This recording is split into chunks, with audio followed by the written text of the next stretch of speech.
Bismillahirrahmanirrahim. Assalamualaikum warahmatullahi ta'ala wabarakatuh. Alhamdulillah. Wabihi nasta'in ala umurid dunya waddin. Wassalatu wassalamu ala rasulil amin. Wa ala alihi at-tayyibin wa ashabihi ajma'in. Wa man istanna bisunnatihi ila yaumiddin amma ba'd. Rabbi shrah li sadri wa yassir li amri wahlul 'uqdatam min lisani yafqahu qawli. Alhamdulillah, syukur kita ke hadrat Ilahi dengan izin dan limpahan kurniaan darinya. Kita masih lagi diberikan izin, ruang dan peluang oleh Allah Subhanahu wa taala untuk kita meneruskan lagi kuliah Maghrib dalam talian, iaitu secara online, yang mana kita menyambung kitab Ayyuhal Walad, Wahai Anakku yang Tercinta, karangan Al-Imam Al-Ghazali rahimahullahu ta'ala, Hujjatul Islam. Menghimpunkan 25 nasihat beliau yang dihimpunkan dalam kitab ni. Jadi sahabat-sahabat semua yang dah ada boleh masuk dulu. InsyaAllah kita sama-sama mengambil manfaat dan istifadah dengan membaca dan mengambil pengajaran daripada nasihat Al-Imam Al-Ghazali. Nanti insyaAllah sama-sama pada pukul 9 kita dengarkan pula pengajaran yang akan disampaikan oleh Datuk Seri Tuan Guru Presiden PAS Syekh Abdul Hadi Awang, usrah bersama dengan Tuan Guru Presiden siri yang ketiga, yang mana beliau nanti akan bincangkan maqasid syariah dalam menangani COVID-19. Begitulah lebih kurang tajuknya, pukul 9 nanti. Jadi habis ni kita sembahyang isyak, kemudian kita tunggu untuk kita mendengar kalam mutiara daripada seorang ulama hebat, seorang ulama yang muktabar di zaman ini. Salah seorangnya iaitulah Tuan Guru Presiden Datuk Seri Abdul Hadi Awang, insyaAllah. Jadi sementara kita menanti jam 9, kita manfaatkan masa yang sedia ada ini, salah satunya dengan kita berada di dalam majlis ilmu secara maya, kerana kita tak dapat nak berhimpun secara zat fizikal kita di dalam satu majlis kerana adanya keuzuran syar'i, perintah daripada ulil amri untuk menangguhkan segala program-program aktiviti yang bersifat himpunan di masjid-masjid demi maslahat ammah, untuk kita menangani daripada penularan, menjadi risiko berlakunya penularan wabak COVID-19 ni, insya-Allah. Baik, boleh tolong sebarkan kepada grup-grup, kumpulan-kumpulan dan juga kenalan-kenalan secara individu, insya-Allah. Baik, malam ni nasihat yang ke-9, Al-Imam Al-Ghazali memberikan fokus, iaitulah ibadahmu hendaklah mengikuti aturan syarak. Ibadahmu hendaklah mengikuti aturan syarak. Dan sememangnya ibadah ni mesti ikut panduan daripada syarak, dalil daripada Quran dan Sunnah, serta perbahasan para alim ulama yang memandu kita untuk memahami Quran dan Sunnah tersebut. Kita tak boleh nak mengikut hawa nafsu, atas semangat gaban semata-mata. Nak puasa hari ni, puasa. Kenapa puasa hari ni? Malas, tunggu Ramadan, lambat sangat puasa sekarang lah. Maka dia pun niat puasa Ramadan bulan hari ni. Tak boleh. Puasa bulan Ramadan pada waktu bulan Ramadan lah. Semayang pada waktu dia. Dah Zuhur dalam waktu Zuhur, Isyak dalam waktu Isyak. Yang boleh semayang di luar waktu ni hanyalah dua perkara saja. Satu semayang qada, yang kedua semayang jamak. Selain daripada itu, semayang kena ikut waktu dia. Baik, kita tengok. Wahai anakku yang tercinta, pati segala ilmu itu ialah bahawa engkau mengetahui cara mengerjakan ketaatan dan ibadah akan Allah Subhanahu wa ta'ala. Jadi belajar ni untuk apa? Belajar ni tahu nak beramal, tahu ikut peraturan Islam tentang melakukan ketaatan dan ibadah kepada Allah. Itu tujuan kita berilmu. Supaya kita mengabdikan diri kepada Allah Subhanahu wa ta'ala. Ketahuilah bahawasanya taat dan ibadat itu ialah mengikuti aturan Allah Subhanahu wa taala pada segala suruhan. Pada segala suruhan kita buat. Pada larangan, larangan kita tinggal. Pada perkataan dan juga perbuatan, ikut. Dah, kenapa berpuasa? Kerana dah cukup syarat wajib puasa dan syarat sah puasa. Wanita yang uzur, yang datangnya haid, tak boleh puasa walaupun dia boleh tahan lapar dan dahaga, tapi dah syarak kata tak boleh puasa, maka tak boleh puasa. Meninggalkan sesuatu kerana syarak larang, itu pun ketaatan. Membuat sesuatu kerana syarak perintah, itu pun ketaatan. Wanita yang disuruh untuk berkabung kerana kematian suami, kan? Maka tak keluar rumah, berada sepanjang masa dalam rumah kerana berkabung, tak keluar rumah. Melainkan ada perkara mustahak tak dapat elak, itu ada pengecualian. Tapi tak keluar rumah, sepanjang dia duduk rumah, itu pun mendapat pahala. Begitulah juga kita yang tidak terlibat di kerja-kerja di luar, frontliners, sama ada perawat ataupun petugas-petugas keselamatan dan seumpamanya. Dalam suasana COVID-19 ini, diarahkan kita duduk di dalam rumah, kan? Maka sepanjang kita duduk di dalam rumah, kerana salah satu daripada kelakuan kita mentaati suruhan pemerintah pada perkara yang tidak bercanggah dengan syariat, adanya maslahat, masalih, mursalah yang disuruh, maka sepanjang duduk di rumah dapat pahala, kan? Dalam satu hadis Nabi SAW, man ata'ani faqad ata'allah, wa man asani faqad asallah, wa man ata'al amira faqad ata'ani, wa man asal al amira faqad asani. Sesungguhnya siapa yang mentaati aku, Nabi sebut, dia telah mentaati Allah. Siapa yang mendurhakai aku, maka dia telah mendurhakai Allah. Maka siapa yang mentaati pemerintah pada perkara yang perintah tak bercanggah syarak lah ni, yang wajib kita taat, maka dia telah mentaati Rasul. Maka siapa yang mendurhakai Rasul, maka dia telah mendurhakai pemerintah. Maka dia telah mendurhakai Rasul. Sebab itu kita sebut dalam artikel yang sebelum daripada ni, rakaman-rakaman tazkirah khas siri-siri sebelum pada ni. Kita duduk di rumah ini pun, sepanjang duduk ni pun dapat pahala. Dapat pahala. Sebab apa? Ni. Kita tahu hukum syarak. Siapa yang suruh? Tak pemerintah. Syarak yang suruh. Salah satu dalilnya pada surah An-Nisa ayat 59. Ya ayyuhalladzina amanu ati'ullaha wa ati'ur rasul wa ulil amri minkum. Pada perkara yang tak bercanggah dengan syarak. Sebagaimana juga dalam hadis Nabi tadi. Dan sebab itu kita belajar ilmu ni biar reti. Reti apa? Reti untuk kita beramal supaya melakukan ketaatan kepada Allah Subhanahu wa taala. Iaitu segala apa yang engkau katakan dan segala apa yang engkau buat dan yang engkau tinggal, hendaklah mengikuti peraturan syariat. Kalau tidak, ia akan menjadi dosa seperti halnya bila engkau berpuasa di hari raya dan hari-hari tasyrik. Semangat sangat nak puasa, nak ibadah. Hari raya pun, hari raya Aidul Fitri, bila? 1 Syawal. Dan hari-hari tasyrik serta hari raya Aidul Adha, 10 Zulhijjah, dan hari-hari tasyrik 11, 12, 13 Zulhijjah. Nak puasa juga, nak gomoh puasa, puasa juga dosa. Kerana apa? Kerana dinamakan ibadah apabila Allah Ta'ala perintah, kita buat. Namun kalau apabila Allah Ta'ala larang, kita buat, tak dinamakan ibadah, dinamakan mendurhakai Allah. Walaupun kita niatnya puasa, tapi tak ikut syariat. Itu dia. Maka engkau telah melakukan kemaksiatan. Puasa pada hari raya, yakni 1 Syawal dan juga 10 Zulhijjah, Idul Adha, Idul Fitri, Idul Adha, dan juga hari-hari tasyrik, kalau puasa juga telah melakukan maksiat. Itu dia.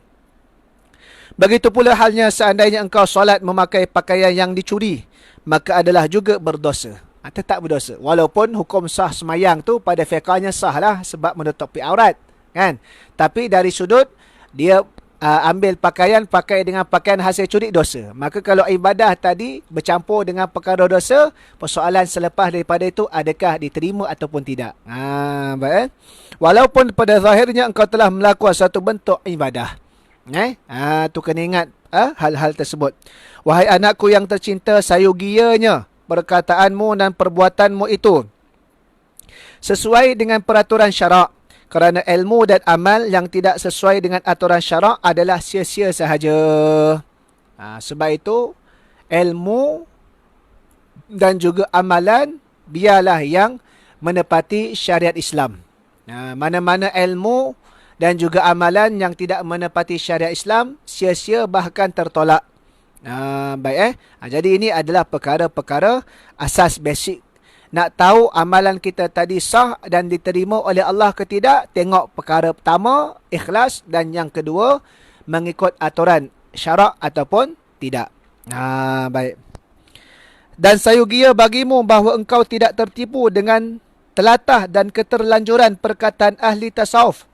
Kerana jalan akhirat itu hanya dijalani dengan mujahadah bersungguh-sungguh dan melawan hawa nafsu dan memotongnya dengan pedang riadah latihan, bukan dengan telatah dan ucapan-ucapan yang direka-rekakan sahaja. Maksud bukan Imam Ghazali ini menyalahkan atau menolak tasawuf. Dia pun bapa tasawuf. Dia pun ulama besar dalam tasawuf. Tapi nak bagi tahu, ada segelintir masyarakat atau orang ni, dia konon-kononnya bajet macam tasawuf. Tapi hakikat daripada tasawuf. Kerana apa? Kerana ucapannya itu adalah bercanggah dengan syariat. Contohnya, kita kena makam biar merasai kebersamaan dengan Allah. Maka cukuplah dengan keyakinan yang kita ada, tak perlu lagi semayang. Ayat-ayat tu macam ayat-ayat kita panggil semacam rangka gambarannya tasawuf. Tapi hakikatnya bukan. Sebab itu Imam Ghazali sebut perkara tersebut. Sebut perkara seumpama itu bukan maksudnya tasawuf ni secara total yang ditolak, tapi nak memperingatkan. Kadang-kadang ada orang terpedaya dengan istilah-istilah yang pelik atau istilah-istilah yang wow, bombastik, tapi hakikatnya adalah bercanggah dengan syariat sama sekali. Ini juga disebutkan di dalam kitab dia Minhajul Abidin. Perkara yang sama di antara orang 4 golongan yang tertipu dengan ilmunya sendiri. Salah satunya apabila banyak memainkan istilah sehingga kan intipatinya tak difahami dengan betul dan tak dilaksanakan. Main istilah macam-macam. Sebelum daripada ni, apabila main istilah ma'rifat. Tapi akhir sekali pengetahuan tentang semayang, arahan semayang 5 waktu sehari semalam dalam Quran dipersoalkan. Jadi ini antara perkara yang membawa kucak-kacir. Sebab itu, istilah tadi itu mesti dilihat pada dia punya apa yang dinamakan. Kalau nampak pelik sangat, tapi perkara tersebut tidak mengikut syariat, tetap ditolak. Sekalipun dia boleh terbang di hadapan kita, tup-tup jalan-jalan nampak ada orang terbang di hadapan kita, landing depan kita, mendarat depan kita, terbang dengan badan dia. Maka jangan percaya lagi dia tu waliullah ke, siapa ke, melainkan kita perhatikan syariat dia bagaimana. Dia menutup aurat ke, dia semayang ke, bagaimana bacaan Quran dia. Maka ini adalah perkara yang penting kerana mana-mana ilmu yang tidak mengikut aturan syariat, tak mengikut kehendak syarak, maka dia tertolak sama sekali. Walaupun dari sudut yang dimain, saya niat ikhlas. Sebab itu saya mencuri sebab nak membantu orang yang susah. Maka tak boleh. Pasir Pekan clear. Qayyum lama tak jumpa, dah pindah dah. Jumpa dalam media sosial je lah Maya. Baik. Jadi begitulah. Istilah-istilah yang pelik-pelik sekalipun, tapi kalau intipatinya tidak menepati, maka tak diterima. Sebagaimana macam sebelum ni. Rahmatan lil alamin. Apabila gagasan bekas Menteri Agama sebelum daripada ni, konon-kononnya nak bawa rahmat, tapi dalam isu-isu ketegasan Islam tidak ditegaskan. Maka kita menolak pendekatan yang demikian, walaupun dia menggunakan slogan yang diambil daripada sebahagian ayat Al-Quranil Karim. Wa ma arsalnaka illa rahmatan lil alamin. Maka diambil rahmatan lil alamin sebagai gagasan. Tapi kita lihat dalam bab ketegasan Islam sangat lembik sama sekali. Ada beberapa artikel, 2-3 artikel yang kita buat penjelasan berkenaan dengan meluruskan kefahaman, memahami rahmatan lil alamin. Serta kita ada tulis artikel berkenaan dengan memahami rahmah dengan cara yang tepat. Boleh cari artikel-artikel tu. Alhamdulillah. Koleksi pertama dah cukup 100 artikel dan isu-isu semasa. Termasuklah berkenaan dengan kita bincang berkenaan dengan rahmatan lil alamin dalam kita bawa kefahaman yang tepat menurut perbahasan ulama, bukan menurut hawa nafsu. Yang akhir sekali aktivis LGBT pun dibawa ke hadapan ke media sosial, diberi ruang. Dia kena beza. Mendekati golongan LGBT yang ingin bertaubat. Dia bukan aktivis. Yang ni aktivis ni mereka yang menyebarkan pemikiran yang menyeleweng dengan syariat tadi. mendekati mereka sebab mereka taubat, itu satu kerja yang mulia, kerana kita memang kerja kita mengajak orang taubat. Tapi kalau kita membuka ruang kepada aktivis, mereka pun dapat nama, mereka pun dapat promosi, itu bukan rahmat, itu jadi bala kepada dunia ni. Dah, sebab itu hati-hati. Dah, jadi slogan-slogan tadi itu kononnya nak bawa kepada Islam tapi tak menepati sebagaimana kehendak Islam. Kita ada jawab apa tafsiran rahmatan lil alamin pada ayat tersebut yang dibahaskan oleh ulama. Kan? Apa maksud dia tadi itu? Dengan rahmatan lil alamin, bukan maksud rahmatan lil alamin berlembut sampai lembut tekak. Dah hari ni bila dah tak ada jawatan, dia jadi musing. Musing ni pening, habis.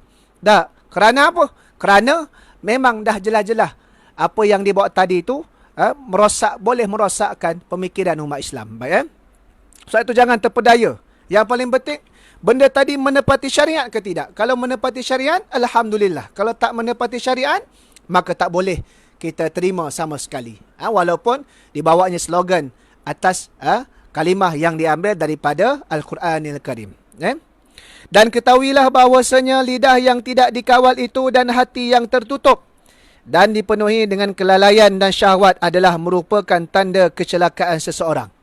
Lidah tak dijaga, hati tak dipelihara, kan? Maka ini adalah perkara yang melalaikan dan akhir sekali mensia-siakan kehidupan. Yang bahkan yang lebih teruk kalau dia melakukan maksiat tadi itu. Boleh berlaku maksiat lidah apabila dia mengata orang, dia menghina orang. Macam ni, yang apa? Pengasas Izi Korban. Apa namanya tu? Ebi Syukur apa tu? Dah menghina ulama, maka memang wajar. Selagi mana tak mohon maaf.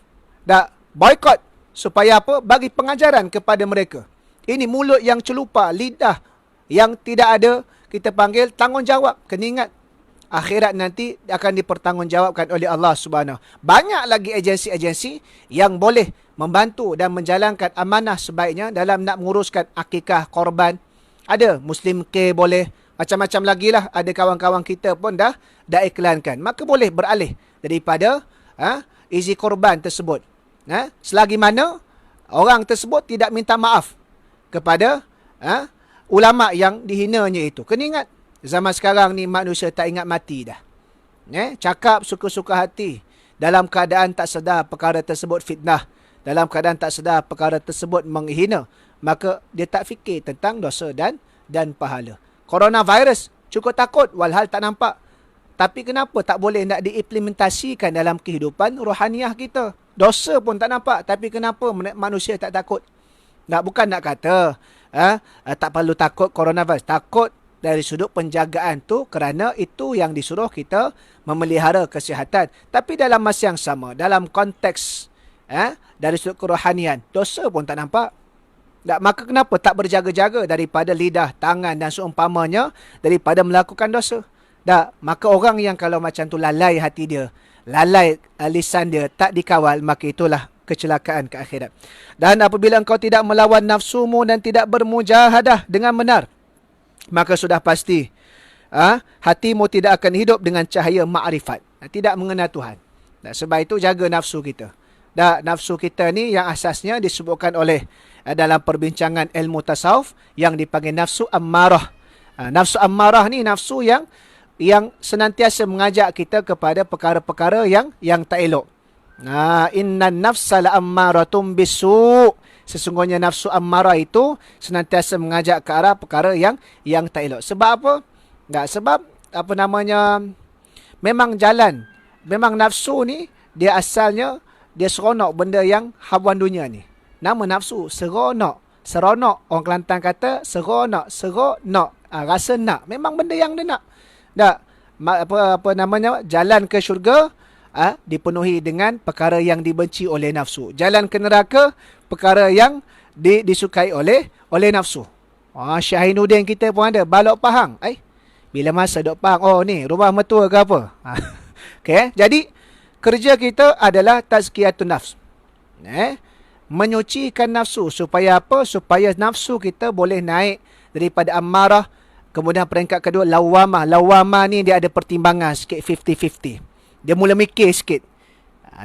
Mana baik, mana buruk. Tapi dia masih lagi tak kuat lagi. Sehinggalah kita kena usaha lagi naik paling asasnya nafsu mutmainnah. Nafsu yang adanya sifat kehambaan. Ya ayyatuhan nafsul mutmainnah, irji'i ila rabbiki radiyatan mardiyah, fadkhuli fi ibadi wadkhuli jannati. Tak nak boleh fadkhuli fi ibadi, masuklah ke dalam diri hamba-hambaku. Dia kena nafsu yang mutmainnah. Nafsu mutmainnah ni nafsu yang kekuatan ke arah nak buat baik tadi itu adalah yang dah lebih kuat.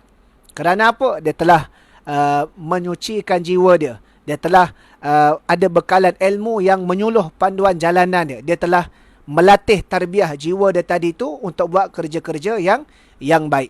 Maka tugas kita adalah pastikan ilmu kita dan amalan kita ni adalah seiring dan menepati kehendak syarak.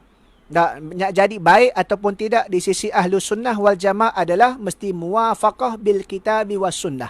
Mesti yang bertepatan dengan Quran dan sunnah. Tak mesti benda yang bertepatan. Bukan benda yang Quran sunnah ni menyokong. Tapi kita yang menurut Quran sunnah. Bukan sekadar baik buruk ni pada akal. Tapi pada kata Quran dan sunnah. Contoh, ibadah korban. Kita korbankan lembu. Kalau tengok pada hawa nafsu manusia yang tak setuju dengan Islam, dia kata apa ni? Bunuh haiwan. Kan? Dia kata ini pesta bunuh besar-besaran haiwan. Pada dia.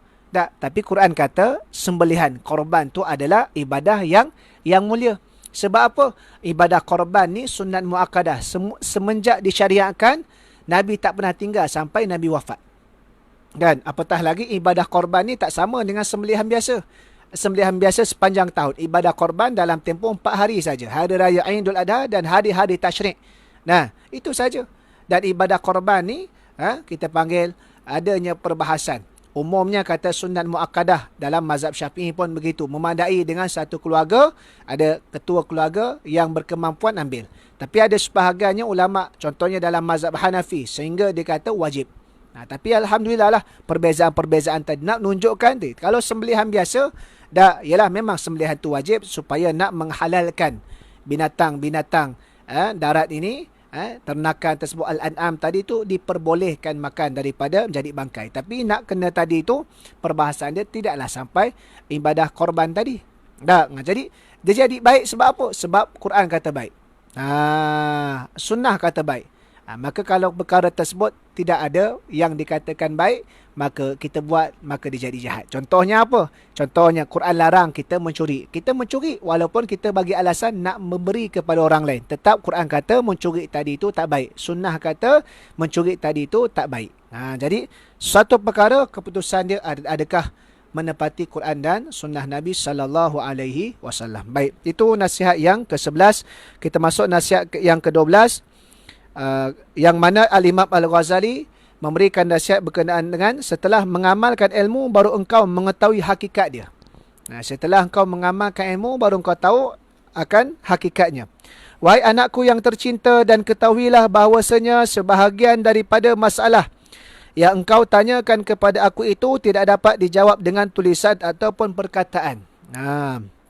Tapi bila engkau telah sampai kepada hakikat halnya, maka barulah engkau akan faham. Kadang-kadang ada soalan tadi itu, contoh, orang tanya, seronok ke ibadah ni? Nak tulis tu, nak cakap tu, kita boleh kata seronok, tapi dia tak capai. Dia tak capai hakikat bagaimana rasa seronok tu. Dia kena orang tadi tu mengamalkan dulu ilmu dia, tarbiyah dan berterusan buat, nanti dia akan sendiri rasa seronok. Kalau engkau belum sampai ke sana, maka engkau belum mengetahuinya. Kerana masalah-masalah itu adalah masalah zuqiyah. Zuq, rasa. Feeling, menghayati. Iaitu masalah yang tidak dapat faham dengan sebenarnya, kecuali setelah dirasai oleh seorang akan hakikatnya. Macam inilah datang kepada kita orang yang bujang. Dia tanya, Ustaz, seronok ke kahwin? Kita pun boleh je jawab, seronok. Tulis pun seronok. Tapi selagi mana dia belum kahwin, dia tak tahu seronok macam mana. Dia tak tahu asam garam dalam rumah tangga. Dia tak tahu bagaimana pengurusan ribut badai dalam rumah tangga. Dia tak tahu dari sudut bagaimana nak menguruskan emosi yang berbeza di antara dua jantina, lelaki dan perempuan. Suami, lelaki, isteri, perempuan. Sebab apa? Selagi mana berbeza jantina kita, selagi itulah akan berbeza corak pemikiran. Dia tak tahu bagaimana. Tak. Dia mungkin nampak seronok macam seronok apa, wallahu alam. Tapi dia tak tahu lagi. Bila dia tahu, nanti bahasa seronok sungguh. Rupanya seronok dalam rumah tangga ni bukan sekadar seronok. Kalau yang difikirkan biasa-biasa, mungkin pada seronok hubungan kelamin sahaja. Dia tak nampak benda lain. Tak, rupanya bila masuk dalam rumah tangga, keseronokan membina rumah tangga, mendidik anak, menjadikan rumah tangga tu rumah tangga suasana yang senantiasa taat dan beribadah. Rumah tangga akan ada berlakunya ribut badai, tapi bagaimana kita menyelesaikan? Di sana ada keseronokan. Ingat, Allah pun menguji rumah tangga Nabi SAW. Jangan lupa, bulan Syaban adanya peristiwa hadithul ifki, fitnah ke atas Sayyidatina Aisyah radhiyallahu taala anha. Gegak gempita masyarakat Madinah. Orang Kelantan kata gegek-gegok. Lebih kurang gitulah. Rumah tangga Nabi sampai Aisyah sendiri pun melihat Nabi SAW. Walhal Aisyah yang difitnah tu, Aisyah sendiri kesian melihat Nabi. Sebab Nabi Rasul. Wa ma yantiqu anil hawa in huwa illa wahyu yuha. Dia tak boleh memberi keputusan melainkan benda tu datang daripada wahyu, dibimbing oleh wahyu. Dia tak boleh nak terus nafi semata-mata, Aisyah bini aku tahulah dia tak buat. Dia tak boleh. Nabi tak cakap pada emosi. Sehingga Aisyah minta kepada Nabi bawa untuk pulang ke rumah Sayyidina Abu Bakar. Yang pertama kerana apa? Kerana dia sendiri kesian melihat Nabi. Kesian melihat Nabi tak tertanggung dengan berita gegak gempita. 20 hari lebih, sebulan disebutkan dalam riwayat. Tak turun wahyu jawapan. Ada yang terpengaruh dengan gosip dan juga fitnah tersebut. Tak. Bukan sekadar itu. Nabi sampai dalam keadaan nak menenangkan hati dia. Dia tanya kepada dua orang sahabat. Salah seorangnya Sayyidina Ali bin Abi Talib karramallahu wajhah wa radhiyallahu ta'ala anhu, dan seorang lagi tak ingat apa nama.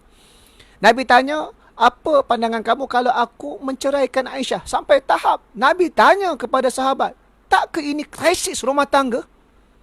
Bila Nabi pula ditenangkan oleh sahabat dan mendapat pengukuhan jiwa dengan pandangan sahabat pun membersihkan Aisyah, Nabi ajak untuk orang-orang sahabat, beberapa sahabat jumpa Abdullah bin Ubay bin Salul, bapa munafik yang melemparkan fitnah. Bila jumpa macam tu, masyarakat Aus, masyarakat Madinah, penduduk asal Madinah, masyarakat Ansar, Aus dan Khazraj, kabilah tu nak bergaduh di hadapan Nabi. Walhal Nabi dah ikat dengan ukhuwah Islamiah. Tapi kerana salah seorang daripada mereka masih lagi ada engagement, masih lagi ada rasa husnuzan pada Abdullah bin Ubay bin Salul, mereka nak bertumbuk di hadapan Nabi. Kerana Abdullah bin Ubay bin Salul ni bukan calang-calang orang dia. Kalau kita boleh baca salah satu kitab interaksi Rasulullah dengan non-Muslim, kitab terjemahan daripada kitab asal yang ditulis oleh Dr. Gharib As-Sirjani, menyatakan Abdullah bin Ubay bin Salul ni adalah orang yang mempunyai, orang yang figure, yang dilihat mempunyai idealism yang cukup hebat. Sebelum kedatangan Nabi, dia ni lah calon figure yang nak dilantik menjadi ketua pemimpin. Sehingga saat waktu itu tunggu majlis rasmi sahaja. Namun takdir Allah mengatasi perancangan manusia, belum sempat majlis itu diadakan, maka berlakulah Bai'atul Aqabah pada tahun tersebut. Akhir sekali masyarakat Madinah bila jumpa sendiri Nabi SAW, walaupun pada awalnya hanya 12 orang, mereka terpegun dengan haibah yang dimiliki oleh Nabi SAW, sehingga mereka balik dan Nabi pula utuskan Mus'ab bin Umair sebagai duta mengajar Quran. Mengajar Quran di situ bukan sekadar tajwid, tapi mengajarkan Islam, tapi panduannya Quran. Menyebabkan mereka boleh tangguh majlis tersebut dan tak jadi majlis tadi. Walhal nak jadi dah. Sehingga kan pada tahun hadapannya berlaku Bai'atul Aqabah yang kedua, 70 orang.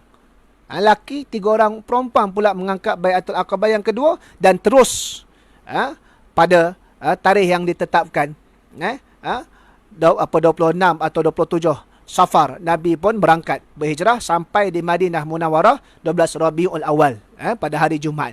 Lantas terus Abdullah bin Ubay bin Salul menjadi munafik kerana apa?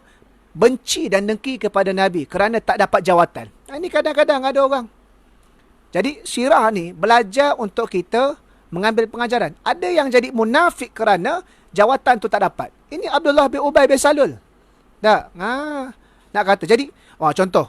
Jadi kita balik kepada kita punya kaitan nasihat tadi tu. Ada benda yang kita tulis dan cakap tak sama. Dia kena buat dulu. Dia kena buat dulu. Baru dia tahu dari sudut hakikat dalam beramal tadi tu. Iaitu, ni masalah-masalah zukir. Iaitu masalah yang tidak dapat difaham dengan sebenar-benar kecuali setelah dirasai oleh seorang akan hakikat dia. Macam mati pun sama. Mati ni ceritalah. Ada gambaran-gambaran yang diberikan mati ni sakit, bagaimana dari sudut seumpama kita masukkan dicocok oleh 1000 pedang, seumpama kita masukkan batang yang penuh dengan duri masuk ke dalam mulut, keluar balik masuk. Itu gambaran. Tapi nak boleh tahu kesakitan tu waktu sakit nanti, waktu mati, tak percaya cuba mati dulu. Dah mati, besok cerita kat kita orang. Tapi kalau dah mati, besok tak boleh lah cerita mati nanti jumpa ke akhirat pula lah. Maka masalah-masalah yang seperti ini tidak dapat hanya disifatkan dengan perkataan, tetapi mesti dengan dicuba dan dirasai. Seperti apa? Manisnya sesuatu yang manis dan pahitnya sesuatu yang pahit. Maka hal ini tidak dapat diketahui kecuali dengan dirasai, bukan dengan perkataan atau tulisan. Maka begitulah ilmu tadi itu kita belajar. Solat tu khusyuk. Sampai tahap Nabi SAW sebut kepada Bilal, ya Bilal arihna bis salah. Wahai Bilal, rehatkan kami dengan solat. Sampai tak solat tu memberi kerehatan. Nak tahu macam mana? Kena solat. Dan kalau tak capai lagi, kena praktis lagi. Kena tarbiah lagi. Kena laksanakan. Perbaiki lagi mana yang tidak. Jadi nak kata sedekah tu bagi kaya. Macam mana sedekah? Kena sedekah lagi. Praktis lagi. Kena tarbiah lagi. Tambah ilmu lagi. Kita konsisten lagi, maka dia akan merasai dengan amalan. Tapi nak boleh, kalau sekadar teori semata-mata, dia tak akan dapat rasai. Dia hanya boleh, kita panggil macam-macam lah analogi. Sekadar analogi. Kalau tin tu kosong, tak ada inti dalam dia, memang kita ketuk bunyinya kuat. Tapi kalau tin tu penuh dengan isi, kita ketuk bunyinya tak berkuat. Sebab itu, orang yang suka berbalah, suka gaduh ni, otak dia kosong. Umpamanya gitu. Semua benda dia nak gaduh. Semua benda dia nak balas. Sebab otak dia kosong. Tapi kalau otak dia penuh dengan ilmu, penuh dengan pengetahuan dan seumpamanya, maka dia tak cepat melatah. Dia fokus kepada isu permasalahan yang sebenar dan dibawakan solusi. Sebab itu, zaman sekarang ni, bukan zaman kita menjadi keutamaan nak tahu banyak pandangan. Macam-macam masalah berlaku, pandangan punya banyak, tapi yang kita nak tahu pandangan yang membawa kepada penyelesaian. Itu yang paling penting. Kita nukillah 100 kata-kata, yang ni kata A, yang ni kata B, yang ni kata A minus, yang ni kata B plus, yang ni kata C, yang ni kata D, dalam satu masalah khilafiah, yang mana furuk, yang mana ijtihadiyah. Dan memang benda-benda furuk, benda-benda ijtihadiyah, memang ada pandangan ulama berdasarkan hujah-hujah tertentu, bukan berdasarkan nafsu. Tapi yang paling utama bukan untuk kita menghafal semua yang ni, tapi paling utama apa pandangan yang lebih menyelesaikan masalah. Apa pandangan yang lebih dalam nak mendidik manusia kembali kepada Allah, berada di atas jalan kebenaran, melaksanakan Islam. Maka itulah yang paling penting sekali. Sebab itu kadang-kala berbeza di antara martabat penglipur lara dengan pendakwah Islam yang sebenar. Maksud apa penglipur lara? Dia cerita je. Tapi tak ada manfaat dalam nak mengajak manusia kembali kepada Allah. Nak mengajak manusia berada di atas jalan kebenaran. Dia cerita semata-mata. Walaupun cerita tu salah satu uslub dakwah. Tapi cerita dia, konten dan gaya dia tadi tu supaya penglipur lara. Sekadar tu je. Beza dengan pendakwah. Dia tahu mana satu cerita yang sesuai dalam nak mentarbiyah orang. Apa jawapan yang lebih mendekatkan dia kepada keinsafan. Macam Syekh Muhammad Al-Ghazali. Bila ditanya kepada dia, wahai tuan, apakah hukum ada penghuni rumah aku ni, rakan sekali, dia tidak pergi semayang di masjid. Apakah hukum? Maka Syekh Muhammad Al-Ghazali, dia tak jawab hukum. Dia kata apa? Hukum dia, kamu kena tarik tangan dia, bawa dia ke masjid. Jawapan yang menyelesaikan masalah. Sebab itu adalah penting, bukan kita menghafal banyak sangat perbezaan pandangan tadi itu, walaupun itu pun satu pengetahuan tambahan. Tapi yang lebih penting, apakah pandangan, apakah jawapan yang boleh menyelesaikan masalah. Dan sebab itu Nabi SAW bila ditanya apa yang baik dalam Islam, jawapan Nabi berbeza mengikut konteks yang penanya tadi tu. Dan Nabi tahu masalah dia. Maka itu yang menjadi keutamaan dalam Nabi nak selesaikan masalah tersebut. Jadi sekadar tu je lah. Hadis pula, minta maaf. Nasihat yang ke-11 dan nasihat yang ke-12 daripada kitab Ayyuhal Walad karangan Al-Imam Al-Ghazali rahimahullahu ta'ala. Mudah-mudahan kita dapat ambil pengajaran dan jangan lupa untuk sama-sama kita terus menjaga kesihatan dan kita mendoakan para petugas yang bertungkus lumus berada di barisan hadapan, sama ada yang terlibat dalam soal kesihatan dan juga keselamatan, serta kita doakan juga kepada para penyumbang yang telah banyak mengagihkan sumbangan-sumbangan, sama ada dalam bentuk wang tunai ataupun dalam bentuk paket set asas barangan dapur dalam nak membantu dan meringankan beban kita semua. Jadi sekadar itu saja. Jangan lupa tuan-tuan, pukul 9 malam ini adanya usrah siri yang ketiga bersama dengan Tuan Guru Datuk Seri Presiden PAS, Syekh Abdul Hadi Awang. Boleh tengok, boleh tekan pautan di halaman beliau. Mudah-mudahan kata-kata pengajaran daripada ulama, sosok tubuh seorang ulama yang hebat, muktabar pada zaman ini salah seorangnya, kita berusaha mengambil istifadah, mendapat limpahan dan juga tempias barakah yang diberikan oleh Allah Subhanahu wa taala. Jadi kita akhiri dengan doa auzubillahi minasyaitonirrajim. Bismillahirrahmanirrahim. Alhamdulillahirabbil alamin. Wassalatu wassalamu ala asyrafil anbiya'i wal mursalin wa ala alihi wa sahbihi ajmain. Allahumma inna nas'alukal afiyah wassalamah fid dunya wal akhirah. Allahumma idfa'anna min kulli bala'in wa waba'in wa fitanin wa amradin ma dhahara minha wa ma batan. Fallahu khairun hafidha wa huwa khairul hafidhin. La ilaha illa anta subhanaka inna kunna minadh zalimin. Rabbana zalamna anfusana wa illam taghfir lana wa tarhamna lanakunanna minal khasirin. Bismillahilladzi la yadurru ma'asmi syai'un fil ardi wala fis sama'i wa huwas samiul alim. Rabbana atina fid dunya hasanah wa fil akhirati hasanah wa qina adzabannar. Wa sallallahu ala sayyidina Muhammad wa ala alihi wa sahbihi wa baraka wa sallam. Walhamdulillahirabbil alamin. Oh ya, sebelum terlupa, besok 14 Sya'ban, malam esok adalah malam nisfu Sya'ban. Nak tahu perbahasan berkenaan dengan menghidupkan dan kelebihan nisfu Sya'ban, boleh baca artikel yang telah saya siapkan pada pagi tadi. Boleh cari dalam Facebook Abezuh Saiman ataupun halaman, iaitulah page Abezuh Saiman. Di sana kita ada nyatakan secara ringkas dan asas kelebihan dan juga dalil dalam kita menghidupkan supaya kita ibadah dalam panduan ilmu dan kita mengelakkan daripada emosi. Wallahu alam. Assalamualaikum warahmatullahi taala wabarakatuh.